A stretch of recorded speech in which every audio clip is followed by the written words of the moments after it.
Welcome to Bruins Overtime Live, presented by Toyota.com. Sophia Razor, who came all the way from downstairs to join us, filling in for Billy and Barry here with you. We've got, I love the different perspectives we have. We have you from up here, we have you from ice level, and Billy from home texting you pleasantries as he's watching the game as well. Let me tell you, he's feeling better. Yes, because, he's on top of his game. You won the race that they were doing the heads, and you ran up here. You must. You've had fine today. You must be tired tonight. I'm exhausted. Yeah, yes. I am exhausted. Thank you for filling in, being a trooper. I feel odd in the middle too. So. Oh well. Speaking of which, there we go. We're showing it. It all was the way close. early, Billy and was then it got catching tight at the end, and then yes. The embarrassing part for me was, Razor. Yeah. I lost to a guy with one hip. He's the one guy laying in bed with crutches. What was your row doing? Yeah. I mean, what was your row? There was no coordination. Yeah, I had a lot of coordination, and did not represent tonight. you well. By the way, that was like the highlight of me getting off the elevator just now. Yeah. Everyone was excited that I won the face race. Did you get to Not keep your much big face? talking about the hockey game out there. There's no face race. No, and we're kind of digressing over here because of course there's a hockey game to talk about. One where the Bruins didn't have the best performance. Carolina beating them 4-1 at the final this time, returning the favor. As I said, the Bruins beat them last week. But guys, in a game that you can argue, Barry, you were saying some weird goals in this one, but you can definitely argue that the Bruins left some on the ice. They did, but I think this was a payback. We talked in the pregame, you better be ready, because Carolina was not happy with their effort 5 days ago when they lost 4-1, and this is a very proud team, a good team, a deep team. It could play physical. It doesn't give you anything. I mean, their power play is the second best in the league. Their penalty killing is the best. And they're 14-3-1 in their last 18 games. Wow. So you better be ready, and the Bruins weren't. No, you said it. This was a carbon copy almost of what the Bruins did to them in Carolina, and they weren't happy. They had 4 days of rest, and they came out flat, and the Bruins stretched on them, and most teams can't do that.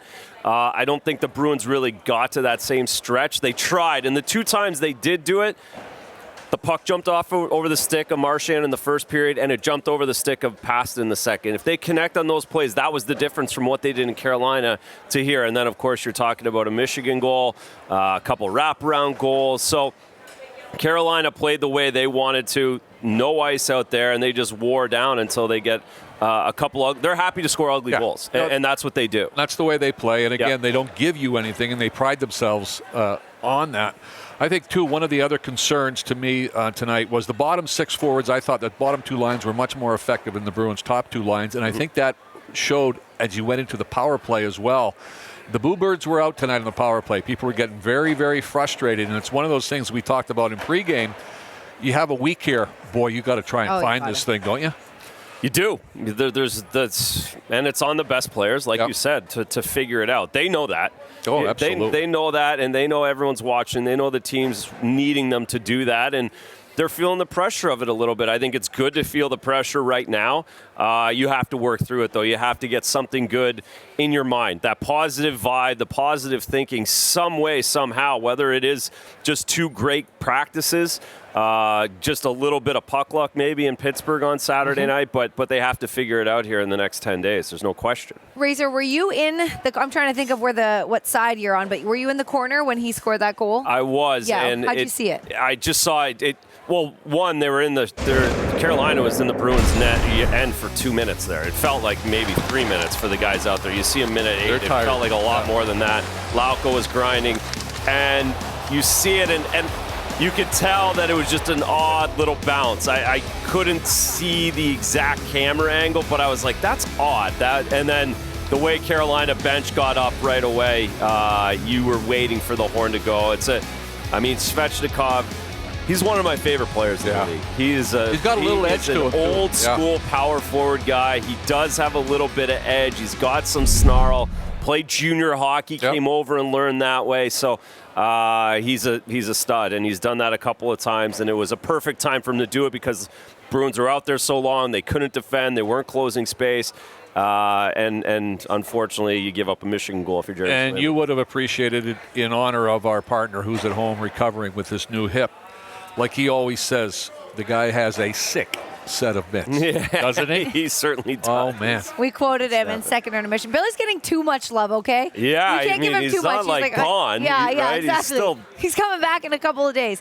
All right, guys. Well, that was to open the scoring. Andrei Svechnikov. He also assisted on this Teuvo Teravainen goal, as we show it to you, to make it 2-0. Yeah, Razor, this to me was a typical goal that this team scores by winning the battles. And again, I think the Bruins got caught out a little bit of a kind of a long shift, but just look at all guys are standing around, but they're just getting outworked and outbeat to the loose pucks, and they're just getting the energy, the positioning in front. And again, another kind of one of those weird bounces that Sway had against them all night. Yeah, Jeremy just overplays it a little bit. He's in position, he's trying to reach and get to the far post. All right, and our Subaru star of the game is Andrei Svechnikov versus the Bruins, guys, in 11 games, 9 points, +3, and a power play goal.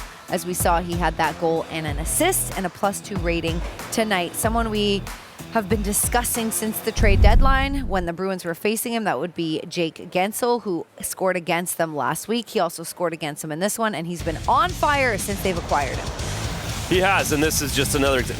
You got to clean. You got to be clean getting out of the zone against this Carolina, and they've been so good with that over the last 8 games against these playoff teams we've talked about. They've kept it simple, and they've done a great job getting pucks out. They don't there. It ends up back in the net. A little bit of hockey karma, I suppose, for Jeremy Swayman, getting away with the first shot on goal that sat almost in the exact same spot.